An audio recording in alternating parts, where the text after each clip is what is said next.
She becomes my queen consort. Charles said he hoped his experience may give encouragement to others. Inside that call, Camilla did not shout. She did not panic. Her tone, according to later accounts, was measured and deliberate. Safe number 4 in Archive B held the original authorizations. The purple sealed documents, the signed approvals, the physical proof that could not be explained away as clerical confusion. She instructed Ali Hassan to access the archive after hours, remove specific folders, and ensure they never resurfaced. It was framed as protection of the institution, of stability, of the king's dignity. I felt, you're losing people every single time you have those headlines. We all get that there's a really big urgency. But the subtext was unmistakable. Destroy the evidence. What Camilla did not know was that Archive B had already been quietly placed under discreet surveillance. William's team had anticipated the move. They did not rely on guesswork. They relied on human nature. Pressure produces action. Action produces mistakes. At 11:42 p.m., Ali Hassan entered the restricted corridor using clearance that had not yet been revoked. He moved with the calm of someone who had walked those halls for over a decade. Cameras tracked him. Security logs recorded each coded entry. Prince William will go above and beyond to control the monarchy's image by stripping non-royal or non-working royals of their title. He accessed safe number 4 exactly as predicted. What he did not see were the additional verification measures installed 48 hours earlier. The documents inside had been micro-tagged, the seal impressions scanned, the ink composition chemically logged. Removing them would not erase their existence. It would confirm intent. By 12:07 a.m., the folders were out of the safe. By 12:10 a.m., William had confirmation. He did not storm into the archive. He did not confront Camilla in a dramatic midnight showdown. Instead, he waited. Patience was power.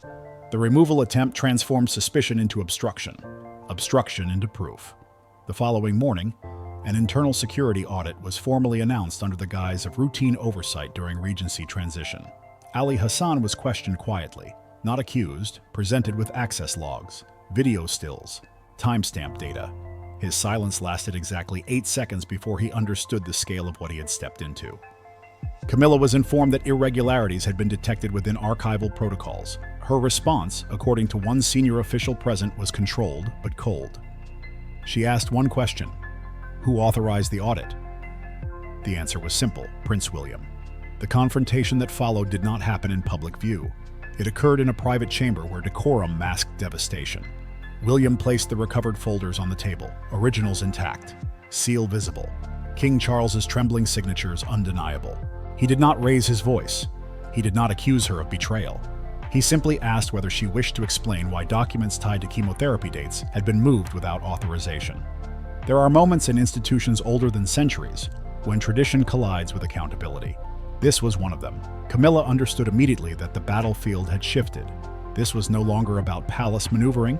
It was about legal exposure. The Serious Fraud Office had already been looped in under confidentiality provisions. Elder financial exploitation carried implications far beyond royal embarrassment. King Charles was briefed separately. Sources described the meeting as devastating. The realization that his illness had been leveraged for financial extraction cut deeper than any political scandal ever could. Whether he had known nothing or chosen not to see it remained a matter for history. What mattered now was that the evidence existed. Within 72 hours, formal notices were drafted. Tom Parker Bowles and Laura Lopez were permanently barred from holding or influencing any financial or advisory relationship with Crown-managed assets. All offshore trust connections were frozen, pending investigation. Civil recovery proceedings began under quiet authority. No press release was issued. The palace framed it as administrative restructuring. Camilla's role shifted overnight. Publicly, nothing changed. Privately, oversight channels were severed. Financial authorization protocols were rewritten to remove spousal pre-clearance. The purple seal lost its power. William had not waged war for spectacle. He had executed containment. The monarchy did not implode. It recalibrated. Staff understood the message clearly. Access was no longer inherited. Privilege was no longer assumed. Loyalty would be measured by integrity, not proximity. For the public, Christmas passed with the usual images of unity and tradition. The dining room silence, the midnight archive retrieval, the forensic breakdown of signatures. None of it appeared in official timelines. But within palace walls, the balance of power had irrevocably shifted. William had proven something crucial.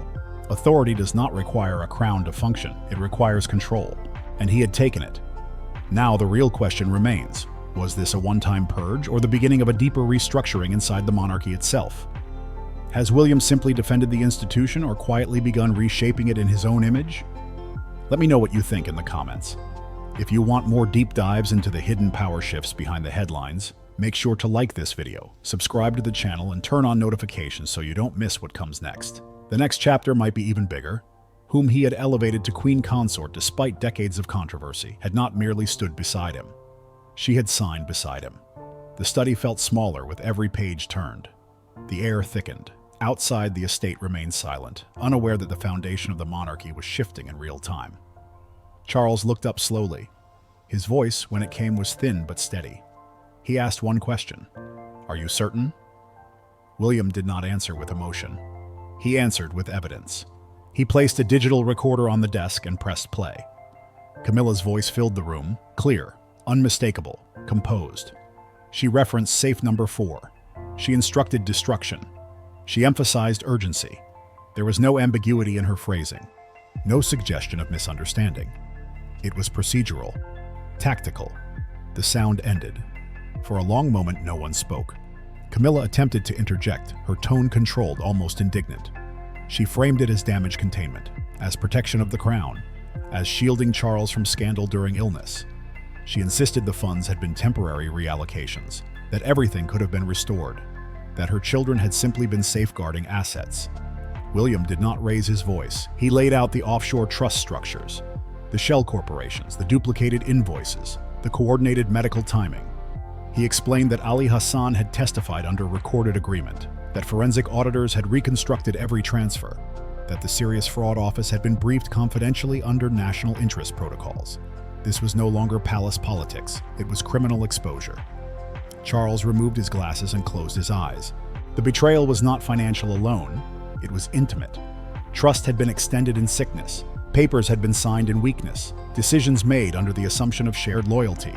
The realization that vulnerability had been studied and exploited hollowed him.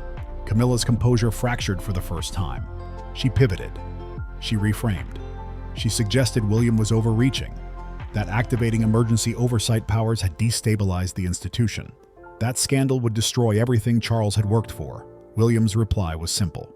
The scandal already exists. The only question is whether we control it. The next hours would not be announced. There would be no dramatic dismissal on palace steps. Instead, administrative restructuring would be issued, health-related stepping back, advisory council transitions, financial oversight reforms. The public would see continuity. Internally, authority had shifted permanently. Camilla would be removed from all financial authorization processes effective immediately. Her children's access would remain revoked. Civil recovery proceedings would proceed under sealed filings. The Serious Fraud Office would hold evidence contingent upon future breach. The monarchy would not implode, it would amputate. William gathered the documents carefully, returning them to the briefcase that had carried the weight of revelation into the room. As he left the study, he understood something with absolute clarity. Leadership is not inherited the moment a crown is placed. It is claimed the moment accountability is enforced. And from that morning forward, no one inside the palace doubted who was truly in control. What happens next depends on whether the institution chooses transparency or containment. Can a monarchy survive internal betrayal without public reckoning? Or is this the quiet beginning of a larger transformation? Tell me what you think. If you want more deep dives into power shifts behind the palace walls, make sure to like, subscribe, and share. The next chapter is already unfolding, and you won't want to miss it. Above. The final blow was not the numbers, not the offshore trusts, not even the purple seal stamped beside a trembling signature. It was the voice on the recording. Ali Hassan's testimony filled the room with a level of clarity that left no space for doubt. In calm, devastating detail, he described how Camilla had accessed Charles's medical schedule, waited for the weakest windows, and timed document presentations to coincide with chemotherapy sessions, post-operative fatigue, and heavy medication cycles. She had not stumbled into opportunity. She had engineered it. She called it her accumulation strategy, the so-called post-Charles Safety Fund. A target of £100 million in independent assets, insulated from crown oversight, protected from succession shifts. Her children were not passive beneficiaries. They were structural pillars of the design. Shell companies, layered trusts, inflated contracts, ghost events, all calibrated to avoid detection while draining royal accounts in increments designed to appear ordinary. Charles sat motionless as the final pieces aligned. His face had gone pale. His hands trembled not from illness but from realization. The question that had haunted much of his adult life rose without restraint. Why had he given her everything? Love, legitimacy, status, protection. He had weathered decades of public criticism for her, elevated her, defended her, and in return he had been studied, timed, and used. Tears came, not explosive, not theatrical, but quiet and shattering. His final years already shadowed by illness, now appeared to him as something orchestrated behind the scenes. Every document he signed during recovery, every urgent request slid across his desk with gentle encouragement to rest afterward, each now redefined as calculated manipulation. Camilla attempted to respond. She pivoted to fear. She suggested financial security had been necessary, that she had acted in anticipation of instability, that she had been protecting herself and her children from future uncertainty. But her words lacked moral footing. They were logistical defenses, not emotional ones. When she tried shifting blame onto William, invoking resentment over Diana, and suggesting self-preservation had forced her hand, the room cooled further. William's response was steady and controlled. Her fear of losing money, he said, had cost her the only asset that mattered: Charles's trust. Charles withdrew inward. The weight of memory reassembled itself in his mind. How many afternoons had she entered his study with carefully arranged files? How many times had he believed she was lightening his burden while he battled illness? How many gestures of care were actually strategic placements in a larger plan? William then asked the question that would determine everything. Did Charles wish justice to proceed fully, even at the cost of public exposure? Or should the matter be contained internally to preserve stability? Her children would avoid criminal prosecution only through continued cooperation and restitution compliance. Any breach would trigger formal charges for fraud, embezzlement, and elder exploitation. Camilla attempted to assert her status as queen consort. William cut the argument short with a single clarification. The alternative was prosecution and public trial. Recognition replaced resistance. Charles did not intervene. His gaze remained fixed on the gray morning beyond the window. 2 officers entered, calm, professional, unemotional. She was escorted without ceremony. No dramatic confrontation, no raised voices, only the finality of quiet consequence. She left with the clothes she wore, personal effects inventoried, financial assets frozen pending civil recovery. The Range Rover disappeared behind ancient oaks, and just like that, the era ended. William turned back to his father. Charles still sat motionless, the weight of revelation settling into fragile shoulders. William placed a steady hand on him. Not as regent. As son, protection was in place. Justice had begun. But grief would not vanish overnight. Charles reminded William softly that reform must never erase humanity. Institutions survive through connection, not just control. William absorbed the warning. Authority without compassion becomes tyranny. Compassion without accountability becomes corruption. Kate entered quietly, offering balance to the room's severity. Her presence grounded the moment. She reassured Charles not as monarch, but as man. For the first time in years, Charles seemed to understand that the loyalty around him was not strategic. It was genuine. Tom and Laura would fade under supervision. Restitution would proceed, their public presence carefully minimized. Compliance would determine their future freedom.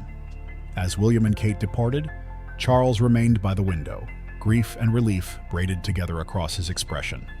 The truth had cost him dearly, but the deception was over. Driving away, William did not celebrate. He did not reflect triumphantly. He stared forward, aware that the monarchy's credibility now depended on sustained reform, not one decisive act. Could public trust be restored after betrayal at the highest level? Could an institution built on continuity withstand such fracture? Would exile remain permanent once William ascends the throne, or would time reshape judgment? Those answers are not immediate. They unfold slowly, under scrutiny, under pressure, under history's gaze. What would you have done in William's position? Should justice outweigh stability when the institution itself is at risk? Share your thoughts below. If you want more in-depth breakdowns like this, make sure to like the video, subscribe to the channel, and turn on notifications so you never miss what happens next. The story isn't over, and the next chapter may change everything.